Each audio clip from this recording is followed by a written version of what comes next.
Hey everybody, my name's Matt. My name's Alex. And this is Play Pause. Today we're going to be checking out the Oculus Quest 2 unboxing and first impressions. So we're going to check it out. Matt just bought this little baby literally an hour ago. We're just going to be unboxing it, taking a look at the differences physically. We might throw it on and do some playing, but you will get more content on the Oculus Quest 2 and the comparisons between both. Probably at some point going to do some recommendation on should you buy the Oculus Quest 2 if you already have an Oculus Quest. There's a lot of technology coming out this next few weeks, so we might as well start with this. It's a nice little sealed box. You know, they put a lot of work into it right away. Yeah. Surprising from a company from Facebook. Kinda. Yeah. It's like a laptop, basically, when you just buy it.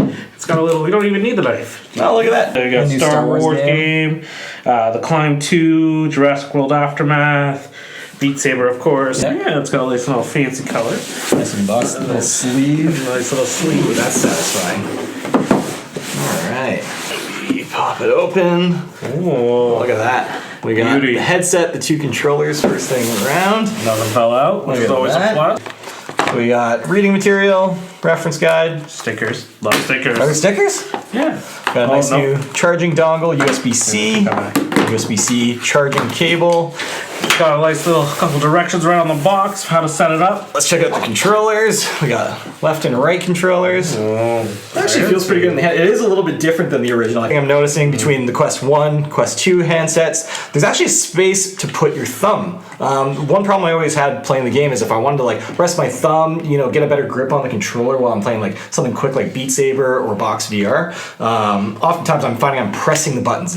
Yeah, you can definitely see the major difference between the two. I don't know if the camera can pick that up. The buttons actually feel much more satisfying pressing. We can try both of them there. Yeah, I'm a big fan of the buttons. The other thing I'm noticing actually, the wrist strap is more of a string, like a nylon string now. It was more of a rubber band before. I always found the sliders on the bands would come loose mid-game. You know, I'm digging the nylon. I'm hoping that it holds on to my hand a little bit nicer. Maybe it'll breathe a little bit better too when you start to get a little bit sweaty, so that we will find out in due time. Actually, there's a little white light that comes on in the middle there now. You might be able to pick that up. Right in the middle there. Comparatively, there was just a single white LED that would pop up towards the top of the old controllers. It's very faint, hard to see on the original OG Quest controllers. Now for the main event. I'm gonna try the headset. Go ahead and pull that out. Let's see what it's like when it just comes right out of the box. Nice little compact here. Look at that. Nice little piece of work there.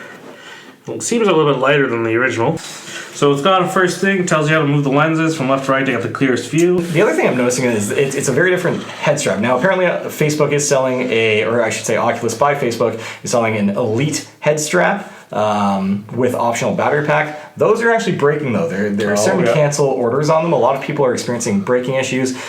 We will likely be ordering one at some point, but I don't think we're going to be able to get one in the near future based on those issues. But first thing I'm noticing, I think it's actually physically smaller than the original Quest, and lighter actually. Yeah, it definitely looks smaller. It is smaller. You can kind of see the two headsets there. I think there's a weight difference. Like try picking up the two there.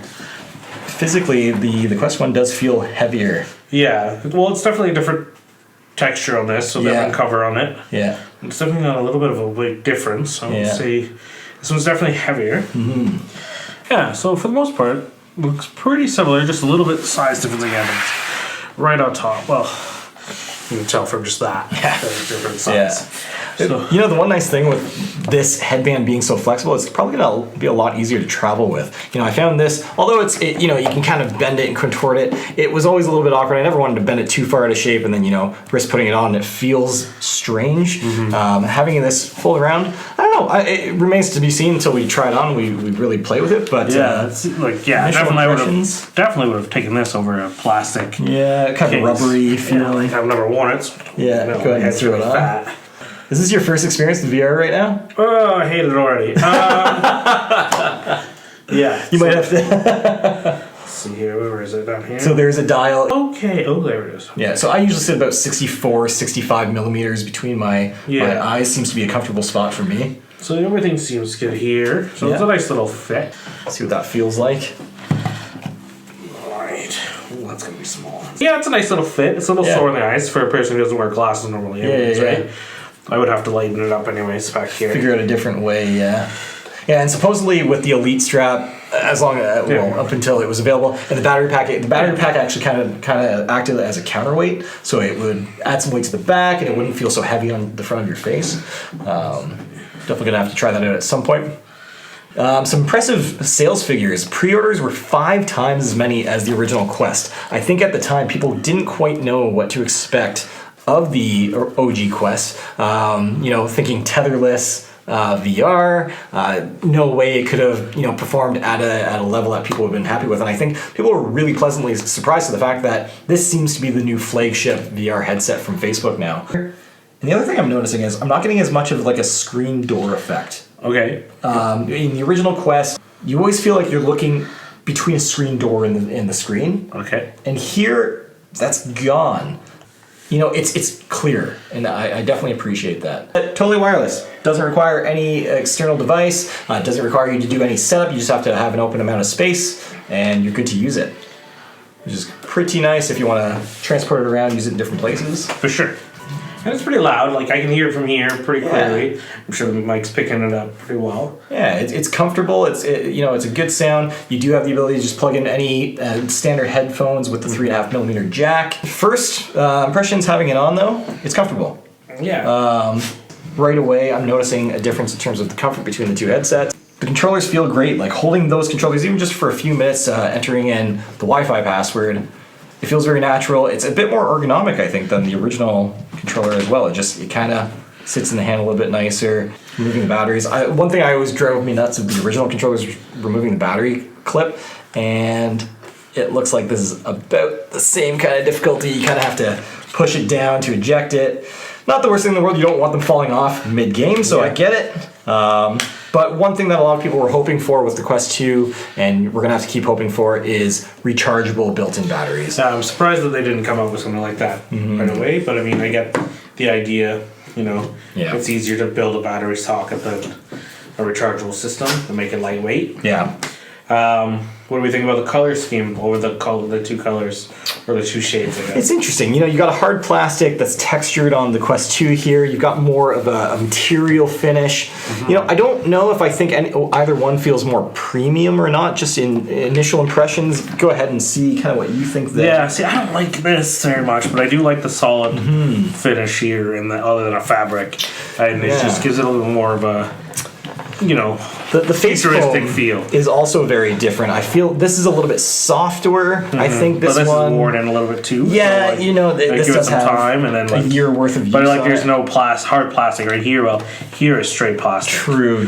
So, but this shouldn't be touching your face, So I don't know. No. I think that's just to give it a little more pressure so it doesn't fold in. Yeah. Here you could get too much forward push in. Yeah, you're right. Like this, what we're talking about is where the foam touches your face. Very flexible. On the original Quest, there wasn't really anything forming it, holding it in place very well. This has a hard plastic holding it, so you're not really going to find that same level of flex moving forward. Should help with the light leakage getting around your face if you're in a very bright room. They actually increased the resolution. So you went from, on the original Oculus Quest, from a 1440 by 1600 resolution display up to an 1832 by 1920 display. So a significantly higher pixel count. Same refresh rate of 72 Hz as the original Oculus Quest, but apparently in a future software update, they're going to unlock 90 Hz. So you're going to get a much smoother experience with the video and the tracking, all that kind of stuff. So definitely looking forward to that.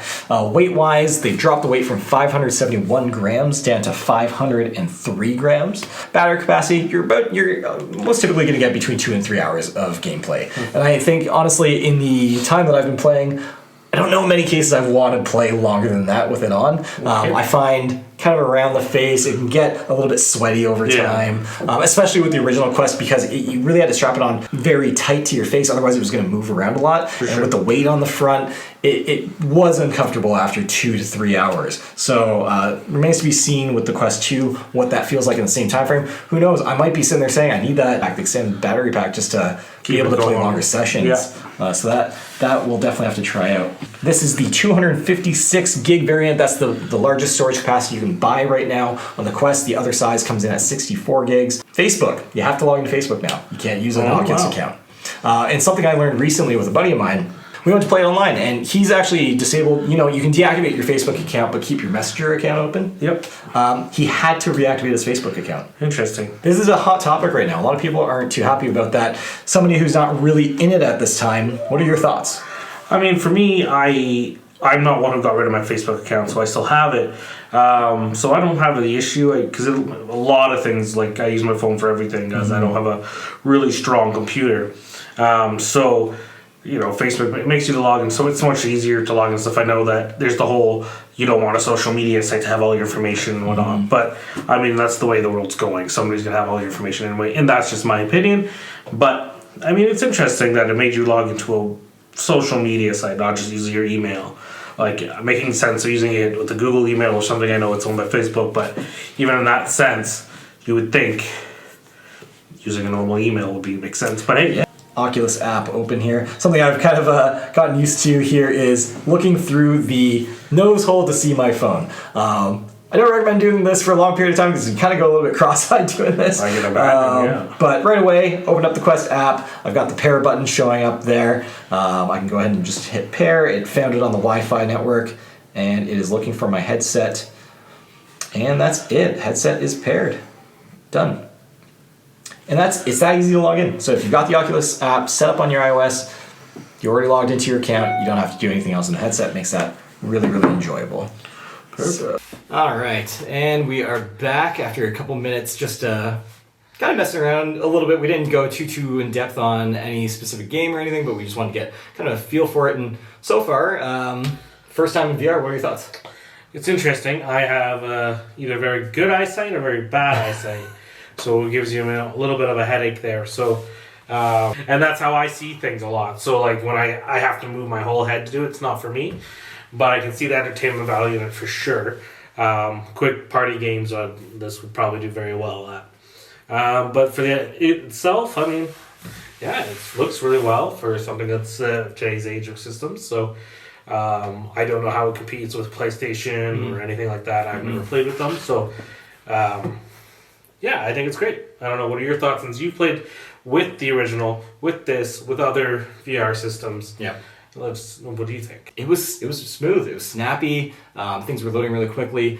Playing Beat Saber was much smoother than I'm used to on the original Quest. That was a much more enjoyable experience. Immediately noticed the difference. You know, I thought I was going to have to spend a lot of time going back and forth trying out this one, the original Quest, see kind of the differences, and like right away there's a clear upgrade here. It's going to be really hard going back to the original Quest. I'm going to have to try a couple different games and see if there's some software optimization or what, but initial impressions, wow, really, really, really impressed by this guy right here. Cool. So it's probably a great Christmas gift coming up. I don't think they'll put it on sale for the Blackout Fridays. Anyways, so check it out. For a first person who's never played it before, you know, it's interesting. I still, personally, am never going to buy one. Well, never say never. But I think I'm going to see what PlayStation does with their VR first and go from there. Sweet, man. Well, this has been fun. And we got more Quest content to come. Next week we should be getting our Xbox Series X and PlayStation 5. So we're going to do a double unboxing video there. Yeah. Well, thanks for joining us. All right, guys. Take care.